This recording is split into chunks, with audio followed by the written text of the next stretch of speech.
Really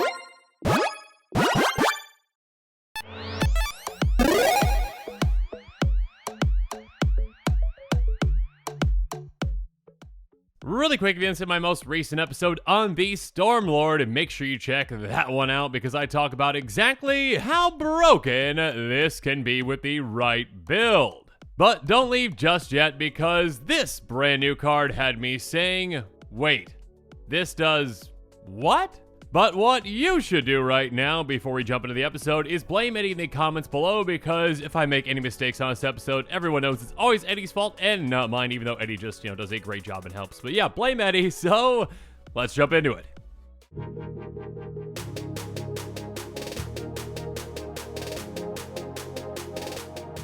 So, Toxicrene, which sounds kind of like, like a skin cream that you probably don't want to use.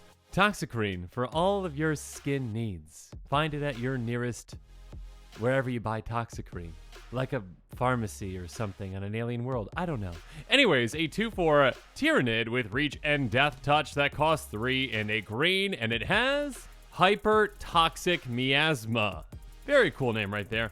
All lands have tap, add 1 mana of any color, and lose all other abilities. So this is definitely something I didn't expect to see, and definitely something that is, well, pretty out there and interesting. And, well, this card can actually affect quite a few things because, keep in mind, again, it does say all lands. So not just your own. Every single player's lands are affected by this being in play. Now, on one side, that is a massive upside for all players. Hey, all your lands can tap for 1 mana of any color. That is perfect mana fixing for everyone. So, in a way, you are helping out your opponents. But also, on top of that, well, you kind of are maybe throwing a wrench in a certain opponent's plans, especially if you play in a playgroup where certain lands are very prevalent.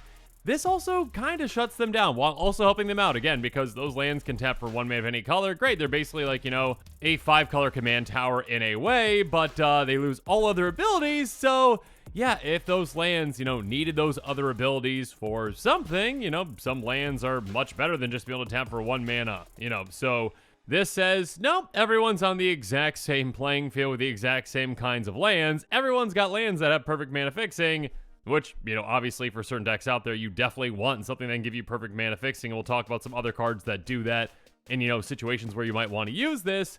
But also, again, if you've got a playgroup that utilizes, a lot of different kinds of lands, that this can pretty negatively impact by taking their other abilities away, and some pretty powerful ones at that, yeah, you definitely might want to consider this kind of a card. And who wouldn't want to consider a Toxicrene? Again, great skin cream for you, wherever you buy Toxicrene.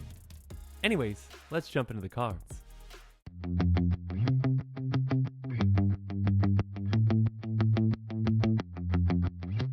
First up, yeah, there are some comparable cards to this one, and the first one that definitely came to my mind was Chromatic Lantern, a very effective mana rock for certain decks out there. It's an artifact for 3 that taps for 1 mana of any color, so not the most efficient mana rock, but it makes up for that in saying lands you control have tap, add 1 mana of any color. So again, perfectly fixing your mana. That is very important for a lot of decks out there, and yeah, I mean, it's never going to be a bad thing for you. But Toxicrene is probably more so like, again, Joiner Adept, a creature with this effect. Lands you control have tap, add 1 mana of any color to your mana pool. Obviously, again, I mean, this is a smaller creature lower to the ground, doesn't have, Reach, Death Touch, or whatnot, and it also, doesn't have the downside where it gives your opponents that as well, but also doesn't have, again, the upside, that it's also taking your opponent's other abilities away from their lands. And speaking of a land with an ability, well, the World Tree is also kind of reminiscent of this. Enters battlefield, taps for a green. It says, as long as you control 6 or more lands you control have tap, add 1 mana of any color. And on top of that, pay double Wooburg, so white, white, blue, blue, black, black, red, red, green, green, tap, sacrifice the World Tree, search life for any number of God cards put them on the battlefield, then shuffle your library. So again, ironically, I mean, World Tree gives the player, the ability to, have all their lands tapped for 1 mana of any color, but also, I mean, if you've got Toxicrene out, it shuts down the World Tree from being able to be activated, so you can't just, go get the gods. But, obviously, although there's some comparable cards, your lands to tap for, any mana of any color, I mean, I don't know if we've actually seen one really that has allowed your opponent's lands do the same, and we definitely haven't seen one that also then takes other abilities away from them. That being said, what we have seen is Blood Sun, which is an enchantment 4/2 in red, and when it enters the battlefield, you draw a card. And on top of that, all lands lose all abilities except mana abilities. So this one doesn't allow lands, obviously, to tap for 1 mana of any color or anything like that, but it is like Toxicrene in that it basically takes away kind of any additional abilities that those lands might have. So with Toxicrene, we kind of get a combination again of like a chromatic orrery plus Blood Sun, also, affecting your opponent's lands as well with, the chromatic orrery aspect. But of course, when it comes to lands that this kind of a card can really affect and actually really hamper, there are actually quite a few out there.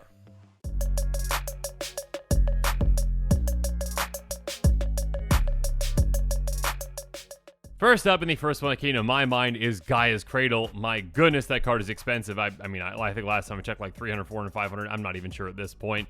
Tap, add green to your mana pool for each creature you control. So obviously the vast majority of the time, in a deck that is utilizing this incredibly expensive land, this is tapping for an absurd amount of mana.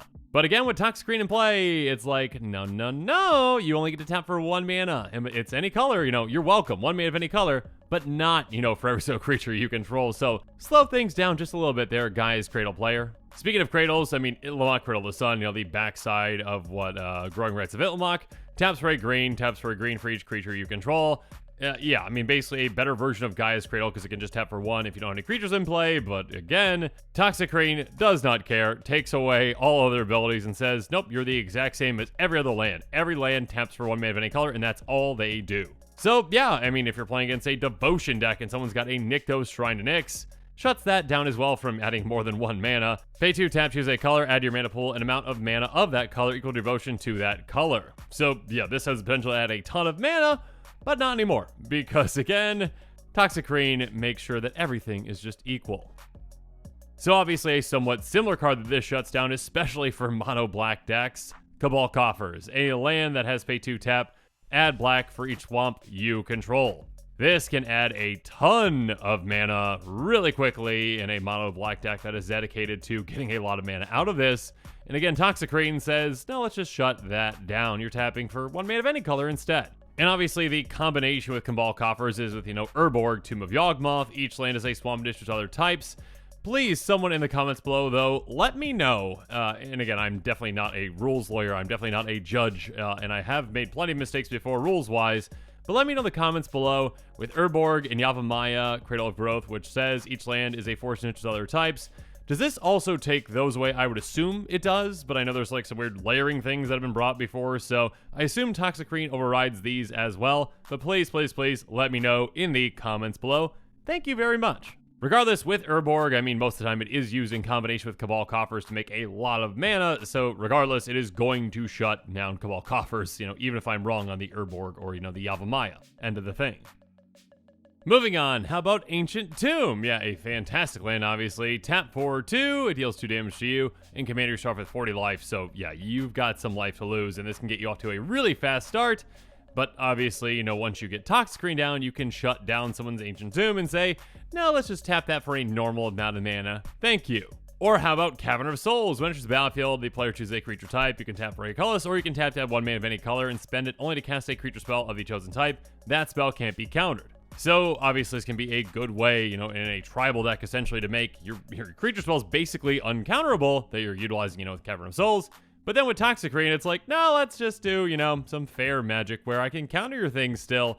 And yeah, now your Cavern of Souls just taps for mana, does not make things uncounterable. Or how about Reliquary Tower? You have no maximum hand size? No, not anymore. Not anymore, you don't. So this can be a rude awakening for a player that might have Reliquary Tower already out, and they might have a lot of cards in their hand, well more than 7, and then all of a sudden you get your Toxicrene out, and they're like, oh, okay, now I've got to actually play, down to actual, normal hand size at 7. Bummer.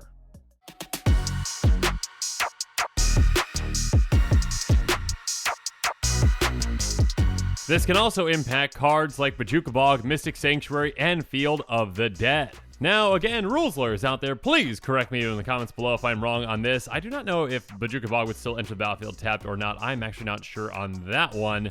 it might take that away. Anyways, regardless, I believe it would take away, though, entering the battlefield and exiling all cards from target player's graveyard. So, no more getting rid of graveyards with a Bazooka Bog if you're counting on that. That is as long as Toxicrene is in play. Next up, Mystic Sanctuary, another great ETB on a land. Enters the battlefield tapped unless you control 3 or more other islands, and when it enters the battlefield untapped, you may put target insert source card from your graveyard on top of your library.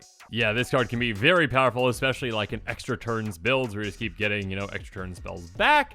Gross. But yeah, Toxicrene says no to that. Also, how about Field of the Dead? That one card that I think broke a couple of formats or whatnot, or some formats we're not too happy about. Anyways, Field of the Dead enters battlefield taps for a colorless. Whenever it or another land enters the battlefield under control, if you control 7 or more lands of different names, create a 2/2 black zombie creature token.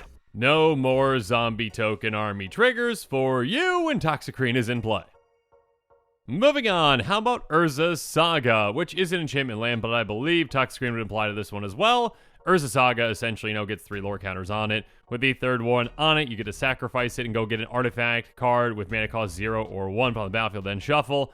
It does some other things as well too, but yeah, being able to tutor for, whatever one of those artifacts you need can be an incredibly powerful thing. At the very least, go get a Soul Ring, or, maybe a Skull Clamp or whatnot, but yeah. Urza Saga, essentially, Toxicrene gets shut down and just turn into a regular land. A regular land that taps for, a lot of colors, but a regular land still. Or how about, some fetch lands like, a Misty Rainforest, or, even, a more budget-friendly fetch land like an Evolving Wilds. Misty Rainforest, tap, pay 1 life, sacrifice it, search life for a forest or island, on the battlefield, then shuffle. No longer, you cannot do that. Evolving Wilds, tap, sacrifice it, go get a basic land card, put it on the battlefield, tap, then shuffle. Also cannot do that. Now, in some circumstances, obviously that's a benefit for the player where, hey, okay, I've got a fetch land, now I can just use it as a regular land. I don't have to pay a life or, wait for, the other land to come into play, tapped or whatnot if it's the Evolving Wilds. But still, there are definitely decks out there that really want to, either thin your deck by getting more and more lands out, or also, and more likely, utilizing landfall triggers too. So these can be great ways to get, double landfall triggers. But with Toxicrene in play, you're like, no, let's not go get some more lands. Just keep the lands you have in play and use those. Thank you.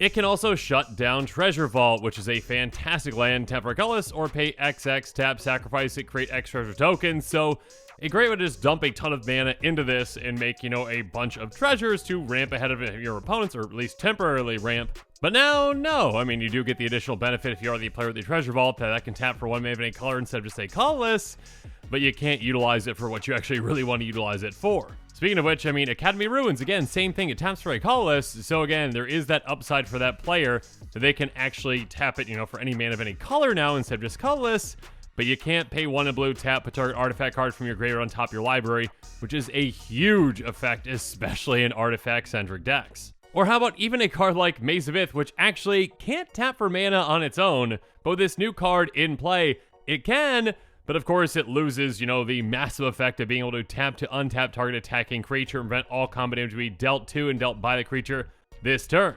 Usually this is a massive deterrent from, attacking someone that actually has Maze of Ith because they can just, wipe your combat with that creature. But now it's just a land. You gave them the benefit, right? That they can now actually tap for mana, but you took away, the massive upside of this card.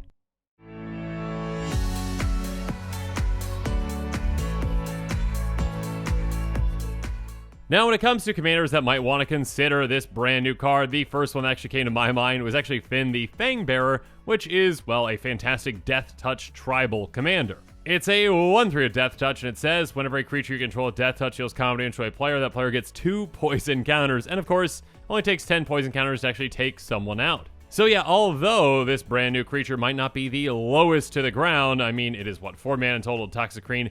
Not an expensive creature, not an inexpensive creature, I guess, compared to others. It is still one that has Death Touch, and again, Reach, which can help out in certain circumstances. But yeah, with Death Touch, being able to get poison counters on your opponents, that's huge. And also, again, if you do play in a play group that utilizes a lot of lands I just talked about, it can just, also just happen to shut down certain lands that your opponents might be counting on. Again, if you've got that one friend that loves their, $500 Gaia's Cradle, too bad, it's shut down. And speaking of Death Touch Tribal, though, how about Cheville, Bane of Monsters, which has Death Touch itself, a 1/3 that says beginning of your upkeep, if your opponents control no permanents and bounty counters on them, put a bounty counter on target creature to put planeswalker and opponent controls. Whenever a permanent opponent controls with a bounty counter on it dies, you gain 3 life and draw a card. This is definitely a commander that can be taken into, Death Touch tribal with, fight mechanics as well, so like kind of like a fight club commander in a way. So adding in another Death Touch creature, one that has even more toughness, and one, that can be a good blocker as well, again, with that reach, and also being able to fix your mana completely, and being able to, again, potentially shut down your opponent's problematic lands. Yeah, I could definitely see it being considered for this kind of a deck. And finally, how about Jodah Archmage Eternal, a 5-color commander that absolutely loves ways to actually, fix your mana completely, because it has, you may pay Wooburg rather than pay the mana cost for spells that you cast. So by being able to just completely fix your mana, again, with a new card like Toxicrene, you can just say, okay, I'm just gonna, use these 5 lands no matter what they are, tap them for mana, cast a spell. To use these other 5 lands, no matter what they are, tap them for mana, cast a spell. It makes things, well, easier to do, and also just allows you to cast more and more spells throughout the game by perfectly fixing your mana. Again, on top of potentially shutting down any problematic lands that your, friends in your playgroup might be playing with.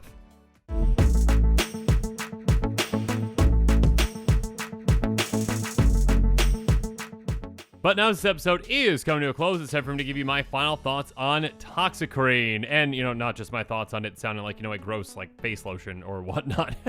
Anyways, yeah, I definitely did not expect to see, an all-affecting land, essentially. Again, an effect that's like, hey, every single player's lands get a benefit. Awesome. Everyone's player's lands get tap for 1 mana of any color. That's fantastic. Oh, and by the way, if your friends are running, really, really expensive, really effective lands, like a Guy's Cradle, that efficiency is going to go down just a little bit. Just a little bit. So yeah, being able to have an upside for not just your lands, but your opponents is pretty cool. And then also, again, being able to really impact lands that can have a huge impact on the game. Definitely an interesting card. Definitely not for every deck though, but yeah, there are definitely some players out there that I think are going to be pretty excited to see this one. That being said, make sure you're on the lookout for even more exciting quick takes and spoilers on this channel coming out soon.